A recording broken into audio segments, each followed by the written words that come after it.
الحمد لله رب العالمين وأشهد أن لا إله إلا الله وحده لا شريك له وأشهد أن محمدا عبد الله ورسوله خير من صلى وصام وحج صلوات الله وسلامه عليه وعلى آله وأصحابه أجمعين أما بعد إن شاء الله تعالى موضوعا waxaan ku soo qaadanaynaa laba arrimood arrinta koowaad tobanka dambe ee bisha ramadaan waxyaalaha la iska dalbay oo muhiimka ah bay noqonaysaa arrinta labaadna waa laylatul qadriga labadaas arrimood arrinta hore nebiga calayhi salaatu wasalaam sida caaisha ay warisay sawjadiisii ahayd waxay tidhi kaana rasuulullaahi sala allahu calayhi wasalam nebiga ilaahay wuxuu ahaa idaa dakhala alcashru tobankii markay soo galaan dambe waa alcashru alakhiir waa tobanka dambe haddii la gaadho shadda mi'zarahu nebigu wuxuu adkayn jiray calayhi salaatu wasalaam hoosguntigiisa waxay ka dhigan tahay dumarku ka dheeraan jiray guntiga iskama furi jirin cibaadadu ku dadaali jiray habeenku ku noolayn jiray qiyaam iyo ehelka inuu toosiyo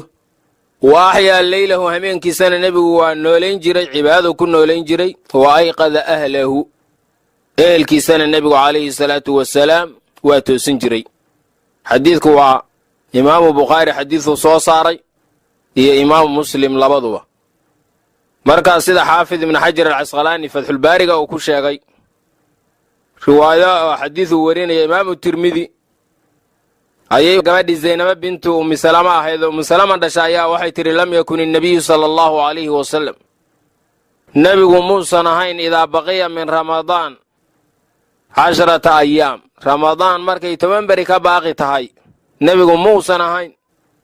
yadacu mid ka taga axadan min ahli qof ehelkiisa ka mid ah oo yudiiqu qiyaama qiyaamka awooda istaagi karo qiyaamu leyl la imaan kara ilaa aqaamaha nebiga calayhi salaatu wasalaam wuu toosin jiray wuu qiyaamka geyn jiray waxa weeyaan qiyaamkaas ayuu nebigu calayhi salaatu wasalaam ku oogi jiray riwaayo kale waxay ahayd nebigu calayhi salaatu wasalaam wuxuu ahaa yejtahidu fi alcashri alawaakhiri tobanka dambe mid dadaala maa laa yejtahidu fii hayrihi hayrkiis wuxuusan dadaalinoo tobankaas mooyaane maalmaha kale ama tobankii dhexe ama tobankii ka sii horreeyey calayhi salaatu wasalaam dadaalowsan iyo juhdi uusan ku bixin ayuu nebigu ku bixin jiray tobanka dambe ee bisha ramadaan marka acmaal buu nebigu ku khaas yeeli jiray tobanka dambe ousan maalmaha kale la imaan ama bisha inteeda kale uusan la imaan waxaa ka mid ahayd ixyaa'u leyl hameenka oo markaas la nooleeyo cibaado lagu nooleeyo laga yaabaa marka hameenkao dhan ba inay tahay oo cibaadada hameenkao dhan ba ku noolayn jiray nebigu calayhi salaatu wasalaam marka waxa weeyaan tobankaa dambe cinaayo gaara in la siiyo ayaa loo baahan yahay ee nebiga calayhi salaatu wasalaam bishu markay dhalato qiyaamkii iyo cibaadadiina waa la imaan jiray waana seexan jiray markii uu maaragtay cibaadada dhammaysto mar hadday gaadho bishu 24 nebiga calayhi salaatu wasalaam indhahaba iskuma geyn jirin waxa weeyaan soo jeed iyo cibaadou nebigu la imaan jiray waa tobankii dambe sababtoo ah waxa weeyaan waa khaatumadii iyo gebagabadii bishii ramadaano waxaa la isku boorinayaa khaatumo wanaagsan in lagu dhammeeyo khatamana allaahu lana waliaxbaabina bikhayrin bimanihi wa karamihi aamiina yaa raba alcaalamiin markaa xadiid kale tilmaamayey nebiga calayhi salaatu wasalaam rag saxaabadiisii ka mid ah leylatulqadriga manaam in lagu tusiyey todobada dambe ee bishana laga tusiyey sida imaamu bukhaari iyo imaamu muslim bay wariyeen labaduba ee nebigu ku yidhi markii dambe waan u jeedaa ru'yadiinnii inay isku waafaqday toddobada dambe qofkii ku dadaalaya leylatulqadriga ha kaga dadaalo toddobada dambe marka waxa weeyaan leylatulqadrigu bisha ramadaan buu ku jira gaar ahaanna tobanka dambe uu ku jira gaar ahaanna tirsiga isdheer sida hadda riwaayadan ay caddaynayso toddobada dambe waxaa loogu rajo badan yahay 27-ka 21-kana waa la tilmaamay 23-ka waa la tilmaamay kulla axaadiis baa ku soo arooray markaa nebiga calayhi salaatu wasalaam axaadiidaasoo dhan ayuu inoo ku caddaynaya calayhi salaatu wasalaam dee leylatulqadrigu waa hameen sharaf badan qur-aanka kariimkaabaa inoo caddeeyey bismi illaahi araxmaani araxiim inaa anzalnaahu fii leylati alqadri ilaahay waa isaga leh qur-aanka soo dejintiisu inay leylatulqadri dhacday markaasaa misna weynayn la weynaynaya waxaa la yidhi wamaa adraaka maa leylatulqadr maxaa ku ogeysiiyey yaa rasuula allah leylatulqadrigu waxa ay tahay deedna jawaabtii baa lasiiye waxaa la yidhi leylatulqadri khayrun min alfi shahr waxay ka khayr badan tahay leylatulqadrigu kun bilood ee ummaddii hore waxay ahaayeen nin maalan reer bani israa'iil intuu hubkiisa qaato oo fii sabiilillaahi jihaad u baxo buu kun bilood macnaha sidaa ku jiray markaasaa muslimiintii la yaabeen cibaadada iyo daacada iyo waxay raggaasi samayn jireen cimriga ay heleen markaasaa la yidhi kunkii bilood iyagu sida ay ahaayeen hal hameen oo ka khayr badan ayaa laydin siiyo ilaahay subxaanahu wa tacaala ummaddan muxamadiyadaasii nebiga calayhi salaatu wasalaamna loogu soo dhiibay ee xadiid kale nebigu calayhi salaatu wasalaam waa isagii tilmaamayey ummadda in la tusiyey cimrigeeda ummadihii ka horreeyey cimrigoodiina waa la tus markaasuu ummaddiisa cimrigeedii yaraystay oo wuxuu nebigu markaa ka baqay inaysan camalka iyo daacada ka gaarin meeshii ummadihii kale ka gaareen maadaama ay ka cimri dheeraayeen ummadihii hore cimrigooda aad u dheeraa ummaddaanna cimrigeedu waa iska gaaban yahy 60 sano iyo 63 sano iyo cimrulghaalibku weye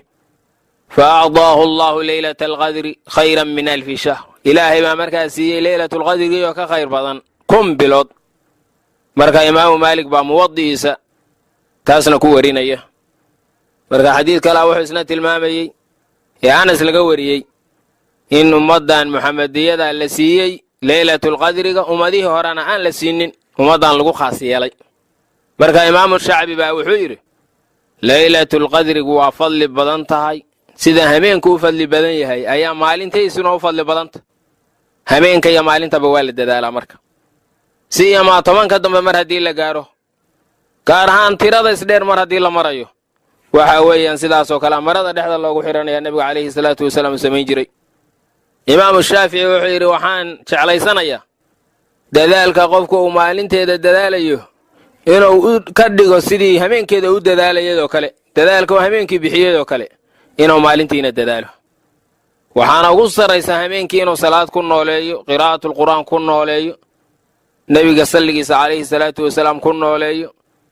ducadana uu badiyo weliba ilaahay cafi iyo caafiyo weydiisto ayaa ugu muhiimsan oo ugu badan baa layidhi markaa leylatulqadrigu wuxuu ku dhaartay saxaabigii jaliilka ahaa cabdullaahi ibni mascuud inay tahay leylatu 27 hameenka 27 oo sida xadiidka imaamu muslim uu warinaya ee axmed iyo abu daawuud iyo tirmidi calaamaad bayna leedaho waxaa lagu garanayaa qoraxdu maalintaas leylatulqadriga hameenkeeda maalinta ka dambaysa qoraxdu way soo dhalanaysaa iyadoo iska cad oo shucaac aan lahayn sababtoo hameenkaasoo dhan baa malaa'igtu soo degayey kuwaa korayey kuwaa imaanayey markaas socodkaa tirada badan darteed aad bay marka qoraxdu iftiinkeedu u yaryahay maalinkaa isaga calaamaadka lagu garanaya ayay ka midta waxa weeyaan marka waa la qariyey oo waxaa loo qariyey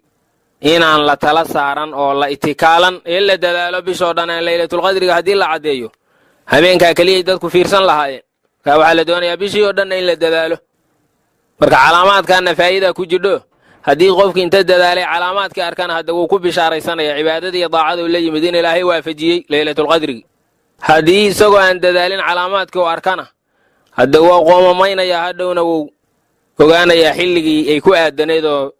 ramadaanka kale iyo sanadka kale ayuu fiirsanaya xilligii oo dadaalaya markaas waa hameenkaas fadliga badan oo qur-aanku caddeeyo inoo tilmaamay oo ilaahay subxaanahu wa tacaala raxmaddiis ina ku siiyey waxaa la doonayaa marka dadka mu'miniinta ah inay dadaalaan daacada ku dadaalaan istikfaarta badiyaan salliga rasuulka badiyaan calayhi salaatu wasalaam qur'aan akhriska ay badiyaan ee nebigu xataa isagoo raba inuu habeenka leylatulqadriga caddeeyo ayaa xoogaa murana dhacay ee xadiidka saxiixa tilmaamayey nebigu wuxuu yidhi waxaan u soo baxay inaan idiin caddeeyo habeenka leylatulqadriga ah laakiin 2 nin oo muslimiinta ka mid ah murmay muranka iyo khilaafkuna ma fiicna markaasaa wuxuu yidhi la rafciyado waxaaba laga yaabaa inay khayr idin tahay rafcintaa la rafciyey oo waxa weeyaan haddee habeenkii oo dhan baa la waayey ma ahe meeshii nebigu ku caddayn lahaay oo ay kaga jiri lahayd bisha caddayntii ahayd ayaa la rafciyey marka bishii oo dhan baa hadda la dadaalaya khayrina idintaa laga yaabaayo waxa weeyaan hadda bishii oo dhan baad dadaalaysaan habeen kasta laylatulqadrigiiba iska ixtimaalaya kaasa iska dadaalaysa dee marka qofka laylatulqadriga ilaahayna waa u daahirin karaayo in ilaahay tuso waa arrin dhici kadha haddii uu arkana markaa qofku inuuba iska qariyo ayaa fiican oo waxba maarata karaamaadka iyo waxyaalahaas waa la iska qarsadaayo iska qofku inta uu iska bishaarayso markaa uusan cidna u sheegin si aan isagana markaas riyaa iyo istusus iyo cujbi iyo kibir u soo gelin xagga aadaabtana sidaasaa ku fiican baa layidhi markaas 10ka dambe ayaa laylatulqadrigu ku jidha imaamulbukhaari saxiixulbukhaariga baab buu ku qoray baabu taxarii laylata alqadri fi lwitri min alcashri alawaakhir laylatulqadriga in laga dalbo laga raadiyo tirada isdheer ee 10ka dambe baabkaa markuu sharxayay xaafid ibnualxajar alcasqalaani ayuu wuxuu yidhi tarjamadaasi waxay tusinaysaa buu yidhi laylatulqadrigu inuu ku kooban yahay ramadaanka keliya inay ku jidho waa masalo misna ay 10ka dambe oo ramadaanka ay ku jidho waa masalo labaad misna tirada isdheer oo 10kaas ka mid ah ay ku jidho waa masalo saddexaad misna aysan hal hameen iska laazimayne laga yaabo sanadba inay meel ka gasho sanad 21 ka noqoto sanad 23 ka noqoto sanad 25 ka noqoto mar kale 27 ka noqoto sida ay ku socoto markaasuu yidhi xaafidku waqad ikhtalafa alculamaa'u fii laylati alqadri ikhtilaafan kaiira laylatulqadriga way isku khilaafeen culimmadu iskhilaaf tiro badan meesha ay ku jidho sida ay tahay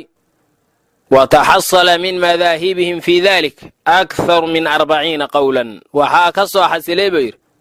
wax ka badan 40 qowl baa ku jira oo culimmadu ugu sugan 40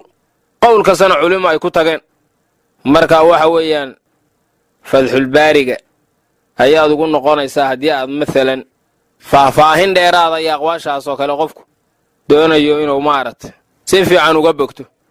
ka waxyaalaha ugu muhiimsan waxaa ka mid ah salaada cishaha iyo salaada subax inuu ku dadaalo inuu jamaaco ku tukado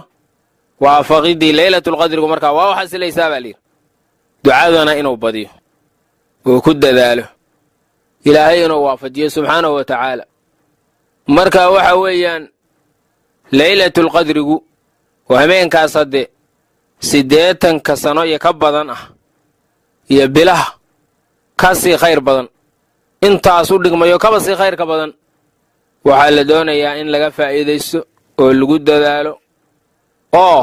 caaisha waxay tidhi yaa rasuula allah ara'ayta in calimtu aya laylatin laylatulqadr ka waran haddaan ogaado habeenka laylatulqadrigu yahay ma aquulu fiihaa bay tiri maxaan idhaahdaa markaasaa nebigu yidhi calayhi salaatu wasalaam quulii waxaad dhahdaa allaahuma innaka cafuwun tuxibu alcafwa facfu cannii waa xadiid 5duba ay weriyeen imaamu bukhaari imaamu muslim ay ka mid yihiin marka waxa weeyaan ducadaasaa la badinaya ilaahay baa cafi la weydiisanaya ilaahayna waa jecel yahay cafiga waa jecelya ilaahu iska kay cafi baa markaa leeda saxaabigii nebiga adeerkii ah cabbaas bin cabdilmudalib ayaa nebiga u yimid calayhi salaatu wasalaam markaasaan ku idhi buu yidhi ilaahay waxaan weyddiisto ibar yaa rasuula allah markaasuu yidhi cabbaasow yaa camo rasuulillaahiyow ilaahay waxaad weyddiisataa alcaafiyata fi ddunyaa waalaakhira caafiye ilaahay weyddiiso adduunka iyo aakhira labadaba maalintii labaad ayuu ku soo noqday sidii oo kale uu yidhi maxaan ilaahay weyddiisaa sidii horaa loo sheeg maalintii saddexaad buu ku soo noqday sidii oo kalea loo sheeg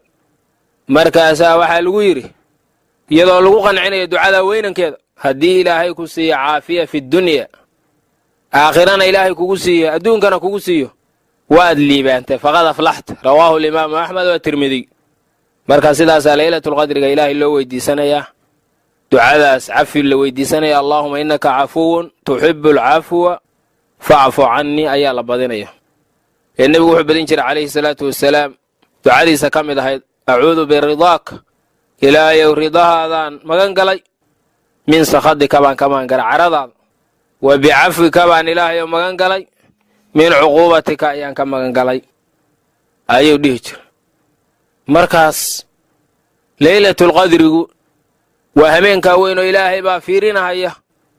mu'miniinta kuwa ummadda muxamadiyada ah markaasaa ilaahay iska cafinaya ilaahay waa u naxariisanaya ilaa 4 qof mooyaane 4taa qofna waxaa ka mid ah qofka khamrada daa'imay iyo qofka caaqaada waalidka caasiga ku ah ayaa ka mid ah waxaa kaloo ka mid ah qofka mushaaxinkaayoo dadka qalbiga xumaanta ugu haya iyo qofka qaadicu raximkaayoo qaraaba goyska 4taa mooyaane inta kale la iska cafinayaa bale marka si kastaba ha noqotee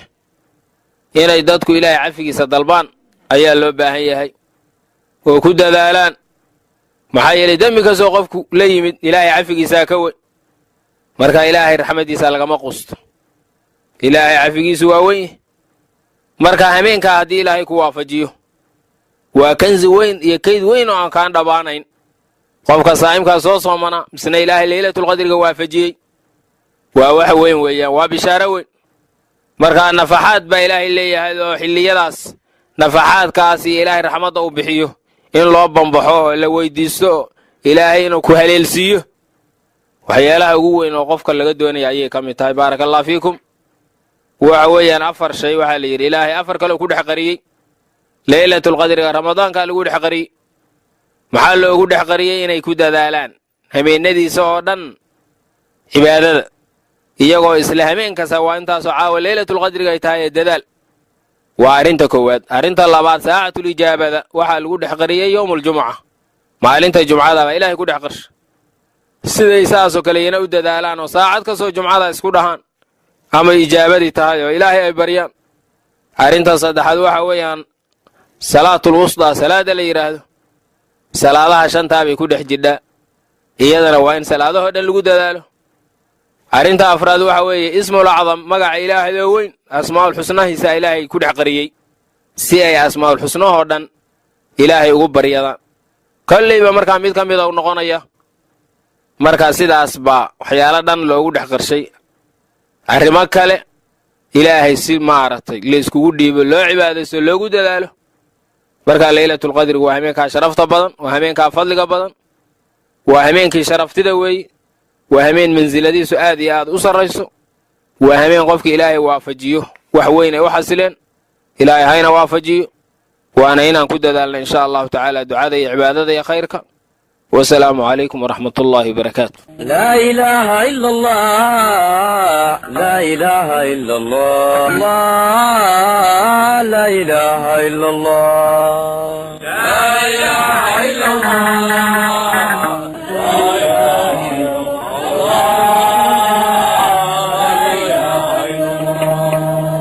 نفت وأمان وما إلا وموتكوي قبر لقواتكي وأوارا سقاي lagu amsiye lagu asaciidana malaa'igtii ilka itixaami doonte yaahowna garansiye qowlkii ambiyada axad weeye bo samad weeye be allah laa ilaaha ila allah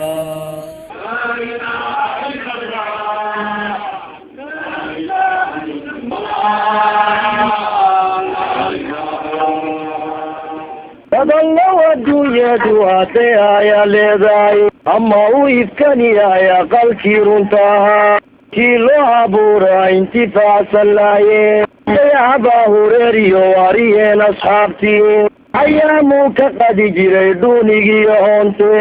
ashaata oo qiraa udgoonow rasuulkii axad weeye bo samad weeye be الله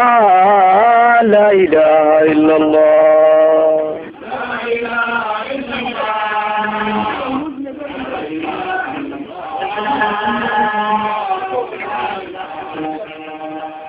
قلبي يقسم بالله كعبسناي عربك إسلام شهادناي عنده بقايا كعلمي النارتين بكتا مقا شيئا وعلى أشكتين ogobay salaaduna waa faral addoonkiyo ilaahay u dhaxayso waana adhaxda diinteen axad weeye bo samad weeye be allah laa ilaaha ila allah لا إله إلا الله الله لا إله إلا الله قولك إله يا رحمن سيديتي أحد كيلا بريو كيلو أخريو أخوان مقاشي عاصق أرقد شديسي قولك جحيميو بهاك يابو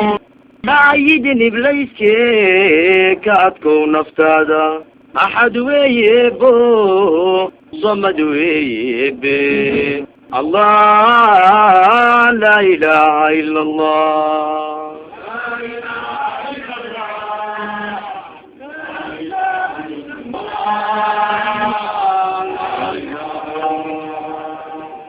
ما قل أرواحدا يا مركي رسولكم جهادا ديدا كو قارسنايو inuu seejo aayaha axadi buu ku qaado ehlu naarku wowna ab ruuxii islaami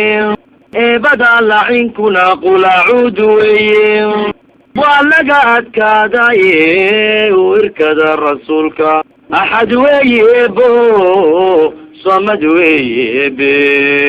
allah laa ilaaha ila allah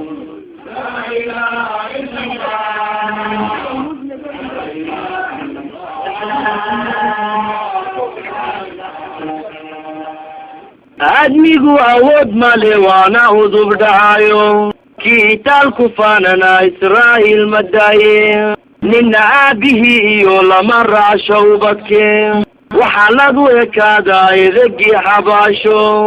waana aqal madow agaaraadam weeye istikbaarta eebiyo camalka ilayse أحد ويبو صمد ويبي الله لا إله إلا الله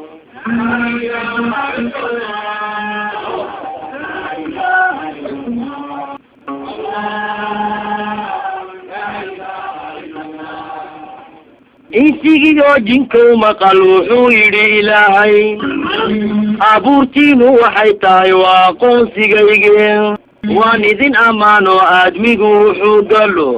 iqra-iyo watiiniyo albaqarana ku sheego umad kastababa nebi baan amarka ugu dhiibe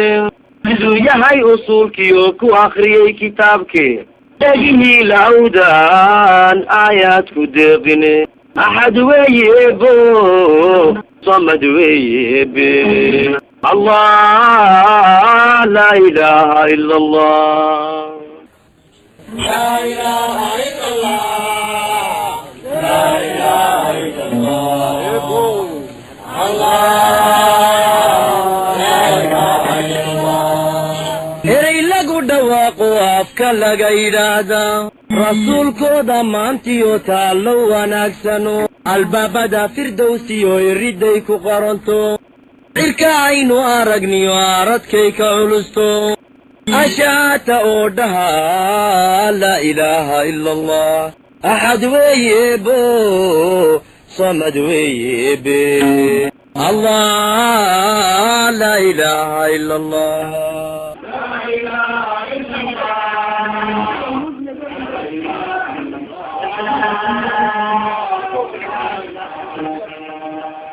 ayaantiba boqol jeer axadkii yidhaahdaa ammaanada intuu sidoo kuma iisho dunidee aafaadka meeriyo maasiibto balaaduye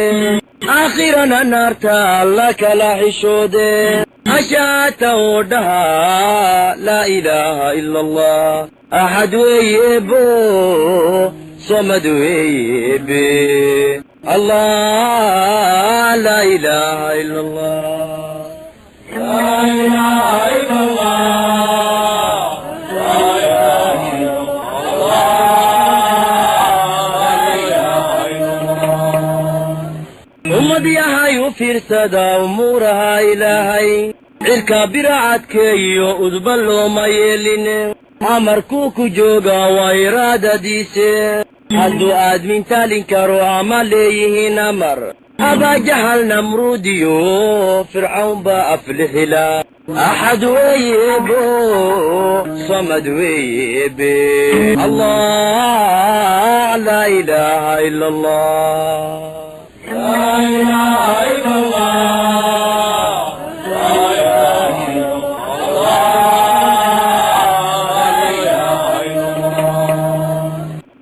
الله لا إله إلا الله الله لا إله إلا الله محمد رسول الله صلى الله عليه وسلم عليها نحيا وعليها نموت وعليها نبعث إن شاء الله تعالى من الآمنين برحمتك يا أرحم الراحمين اللهم إنا نعوذ بك من علم لا ينفع وقلب لا يخشع ودعاء لا يسمع ونفس لا تشبع ونعوذ بك من شر هؤلاء الأربع اللهم استر عوراتنا وامن روعاتنا واحفظنا في أرضنا وأهلنا وذرياتنا يا رب العالمين رب تقبل توبتنا واغسل حوبتنا وأجب دعوتنا اللهم إنا نسألك عيشة سوية وميتة تقية ومراد غير مخزن ولا فاضح يا رب العالمين اللهم إنا نسألك العفو والعافية المعافاة دائما في دار الدنيا والآخرة ربنا آتنا في الدنيا حسنة وفي الآخرة حسنة وقنا عذاب النار